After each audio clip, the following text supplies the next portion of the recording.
Medical కాలేజీల్లో వైద్యం ప్రజా వైద్యం వైఎస్ జగన్మోహన్ రెడ్డి గారి నాయకత్వం వైఎస్ జగన్మోహన్ రెడ్డి గారి నాయకత్వం తిరుమూర్తుల గారి నాయకత్వం తిరుమూర్తుల గారి నాయకత్వం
ఈ రాష్ట్రంలో ఉన్నటువంటి 17 మెడికల్ కాలేజీల గతంలో జగన్మోహన్ రెడ్డి గారు ప్రభుత్వం ఉండగా ఆయన విద్యా ఆరోగ్యం అనేటువంటిది కావాలనేటువంటి దశలో ఒక 17 మెడికల్ కాలేజీలు ప్రభుత్వం నిర్వహించాలనేటువంటి దశలో జీవో ఇచ్చి ఒక 5 మెడికల్ కాలేజెస్ పూర్తయ్యి ఉపయోగంలో కూడా వచ్చినాయి.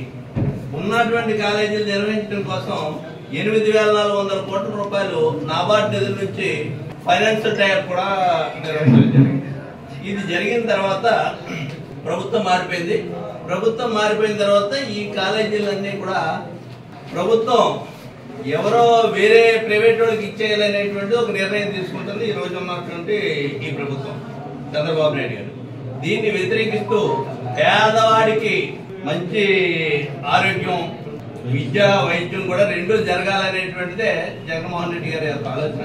దానికి సంబంధించి ఈ రాష్ట్రంలో ఈ ప్రభుత్వం మీద ఏ రకమైనటువంటి ప్రజల సమస్యలు కూడా పట్టించుకునేటువంటి పరిస్థితి లేదు. కాబట్టి ఈ రాష్ట్రంలో కోటి సంతకాల శాఖ నుంచి మరి గవర్నర్ ని కలవడానికి అదంతా ఒక ప్రోగ్రామ్ అంతా మా జగన్మోహన్ రెడ్డి గారు మా పార్టీ అధ్యక్షుడు నిర్ణయించడం జరిగింది. దాంట్లో భాగంగానే మా తరఫుని మెండపేట వైఎస్ఆర్ పార్టీ తరఫు నుంచి ఈ రిప్రజెంటేటివ్ మీకు ఇస్తున్న ప్రభుత్వానికి పంపించారు.